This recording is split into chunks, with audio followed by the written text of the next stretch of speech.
Hello my beautiful people. Na wasalimia wote ambao mnatufuatilia kupitia Eric Burundi TV popote pale mlipo. Basi ukisikia sauti hii basi ujue umesikia sauti ya Simba from City aka Bin Laden. Kwa mara nyingine tena. Karibu kwenye kipindi. Asante sana. Ni kipindi kirefu tangu nimefanya nawe interview, lakini nahisi nayo itakuwa ni bora zaidi kuliko ile ya mwanzo. Unajua kwamba ni siku nyingi, kuna mambo mengi ambayo tayari tumeshafanza. Ni lazima mabadiliko lazima yaonekane. Nilikuwa nataka kufahamu. Yes. Uimbaji wako ni uimbaji wa tofauti sana na wengine waimbaji wa gospel. Sasa kwenye hizi nyimbo za kumtukuza Mungu. Hivi unahisi ni kitu gani hasa unachokifanya kwenye muziki wako kinachokufanya uwe mtu wa tofauti sana na wengine waimbaji? Unajua kwamba Mungu wakati anaita mtumishi wake anakuwa anamuita kila mtu kutokana na jinsi atakavyomtuma. Kuna ambao wataitwa kwa njia hii, mwingine anaitwa kwa njia hii, kwa njia hii. Ndio maana utaisha kwamba uimbaji, kuna mtu ambaye anaweza kuwa anaimba anakuwa sema mbona unaimba kama tu msanii wa kidunia, unaona? Na kuna wengine ambao wanaimba tu kabisa, unaona kwamba kabisa ni kama naimba nyimbo za tenzi za rohoni. Yaani mimi naimba jinsi kutokana na jinsi Mungu alivyoniita na kile kitu ambacho Mungu aliweka ndani yangu. Ndio jinsi ninavyokitoa vile. Yaani kile kitu ambacho kiko ndani yangu ambacho Mungu aliweka ndani yangu. Ndio kitu ambacho wanafikishia watu. Na watu nashukuru Mungu kwa sababu watu wanakipokea vile vile jinsi kilivyo. Nilikuwa napenda nifahamu utofauti gani ambao upo katika uokovu na uimbaji wa nyimbo za Injili. Kwa sababu waga kuna kauli zinasemekana kwamba waimbaji wa nyimbo za Injili sio watu wa kuokoka. Ni watu ambao hasa hawapo kwa kimungu zaidi, wanafanya kibiashara ama wanafanya kwa kujifurahisha. Wako unachukuliaje hiyo? Kwa hiyo inatokana kama jinsi nilivyozungumza mwanzo kwamba wito inazidiana. Mwimbaji ambaye ameokoka iko tofauti na mwimbaji ambaye hajaokoka. Acha niseme kwamba kuimba gospel ama kuhubiri Injili haijamaanisha kwamba umeokoka. Hapana. Kwa sababu hata maandiko yanasema sio wote wanitao Bwana Bwana ndio ambao watakaoingia kwenye ufalme wangu. Na nao ndio ambao wanatanisha kwamba wanatukanisha jina ama kutukanisha Injili. Unaona? Lakini mwimbaji ambaye ameokoka utamtazama kwa vitu hivi viwili. Sasa kwenye uimbaji wake anaimba sana, analenga ni kuhubiria watu watoke katika dhambi wamrudie Mungu. Anawaonesha watu ufalme wa mbinguni. Lakini waimbaji wengi sana unakutanisha kwamba hadi sasa unakutanisha kwamba kuna mwimbaji ambaye anaimba nyimbo ya gospel mwanzo mwisho hamna jina la Yesu. Unajua kwamba ni vitu tu ambavyo anaimba. Ukichukua nyimbo yake unaweka pale na nyimbo ya kidunia hakuna tofauti sana kivile. Lakini mwimbaji ambaye ameokoka utamjua kwanza hata kwa matendo yake. Kwa sababu hivi kuna waimbaji ambao wa gospel ambao wanafanya vitu ambavyo ukiangalia unasema kwamba vraiment watu hawaokoki. Lakini matendo ndio ambayo inakuwa na differentiate mtu ambaye ameokoka na ambaye hajaokoka. Na uwezo ukamjua tu kwa kuangalia hivi. Na ndio maana siwezi nikahukumu sana kwa sababu mambo ya ndani ni Mungu ndiye anajua. Sisi wanadamu hatuwezi tukajua. Cha maana ni sisi kupokea ile Injili ambao wanatuletea, tunaipokea. Mambo mengine matendo yao wao sasa watajua kule. Lakini si cha maana kwanza wanatuokoa mioyo. Unaona mtu anaweza kuwa katika dhambi anafanya mambo ambayo hayastahili. Lakini pale atakapohubiri nafsi inaokoka. Unaona sifa zinafanya nini? Zinamrudilia Mungu. Na ule mtu sio kusema eti kwamba utazame matendo kawaida duniani. Ukisema kwamba utazame matendo ya yule ambaye anakuhubiria Injili ama mienendo yake ama jinsi yalivyo, watu wengi hawaweza wakaamini. Lakini ndio maana watu wanasema kwamba ni lazima ufuate kitu ambacho mtumishi wa Mungu anakuambia ndio kufuata mienendo yake. Unaona? Kwa upande wako upo kwenye process za moja kwa moja kuwa mchungaji ama utaishia kwenye uimbaji tu peke yake? Mimi kama jinsi ninavyosema kwamba ni Mungu. Kwa sababu Mungu alivyoniumba aliniandalia jinsi nitakavyokuwa hadi pale nitakapokufa. Hapa naweza nikasema kwamba sina malengo ya kuwa mchungaji, lakini sijui huko mbele Mungu ananiandalia nini. Sasa mambo ya uchungaji ni Mungu mwenyewe ndiye anajua. Lakini kwa sasa bado tungali kwanza kwenye uimbaji. Twende hapa kwenye hatua hii, ni mmoja katika hatua ambazo waimbaji wote wanapitia. Changamoto gani haswa ambazo kwenye uimbaji wako wa nyimbo za Injili umekumbana nazo? Aidha ulifikiria kwamba huenda nisingeingia katika uimbaji wa nyimbo za Injili, ningeingia kwenye profile nyimbo za kidunia, huenda hizi changamoto nisingekumbana nazo? Sasa unajua kwamba industry yote ni lazima kuna vitu ambavyo lazima utakutana navyo. Uwe kwenye gospel, uwe kwenye profan, hata mfanyabiashara tofauti. Ndio. Unaona kuna shida tu ambazo utakwenda kukutana nazo ambazo zitakufanza wewe ufikirie mengi. Unaona? Na katika hayo yote tunaendelea kujipatia moyo na kushinda sana yale majaribu ambayo yanatokea.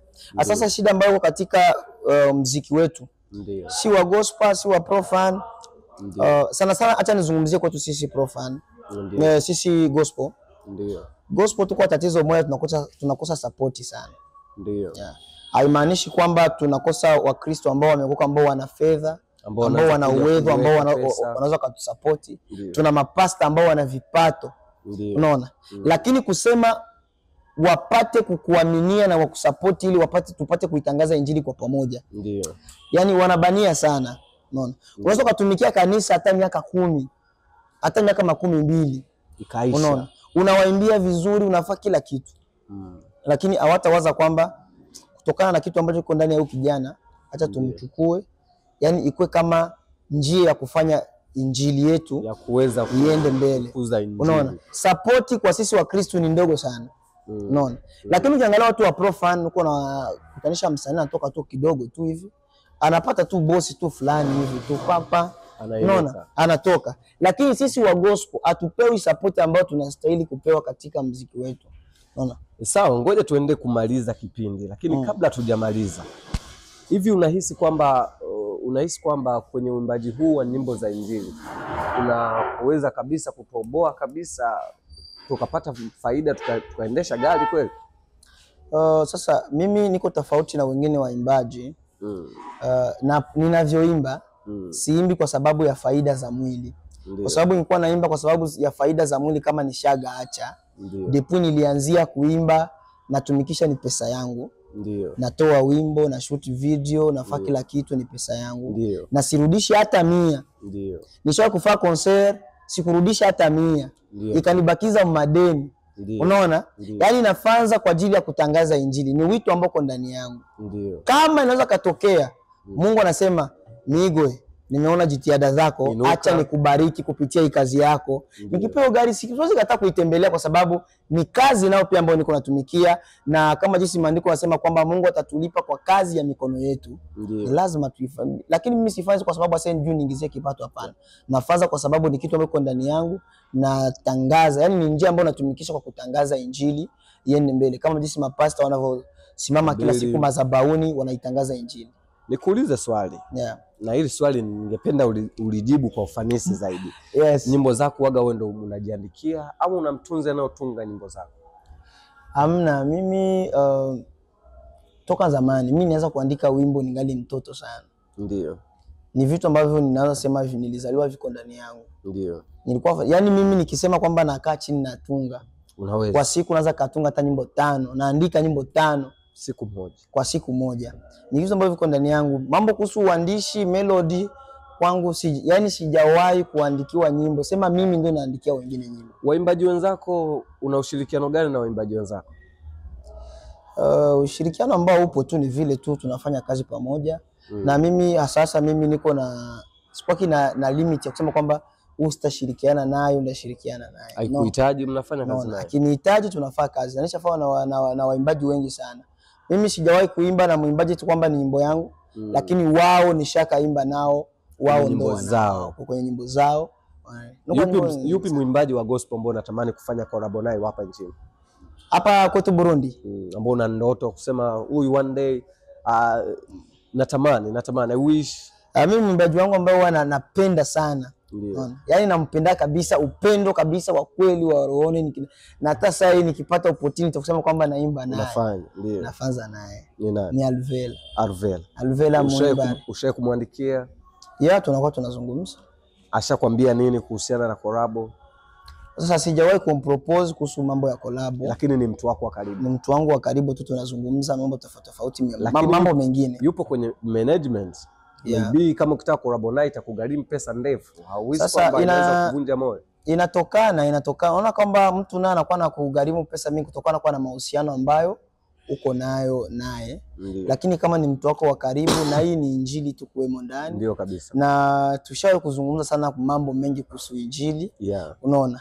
Naamini kwamba muda wa Mungu ukifika tutafanza naye wimbo na kila kitu kitakuwa sawa. Sema tu unaona kwamba ni mtu tayari yeye ambaye ameshajipanga vizuri, japokuwa sio sana, lakini hapa kwetu Bujumbura yupo kwenye hatua nyingine. Amejipata sana kuliko sisi. Unaona? Sema sasa na sisi kuna vitu ambavyo tunahitaji kufikia. Unaona kama kitu kimoja ni kuambie bwana journalist. Naam. Unaweza kufanya wimbo na mwimbaji mkubwa. Ndio. Lakini kama ujipangi vizuri kipromotion, wimbo usiende.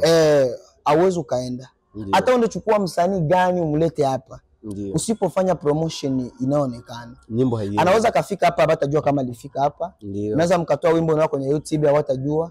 Lakini wakati uliandaa, unaona kama dunia inahitaji pesa kabisa. Dunia utaenda tu na maneno tu na kinyimbo chako ndani tu kwamba unaimba hapa. Hautotoboa. Unaona?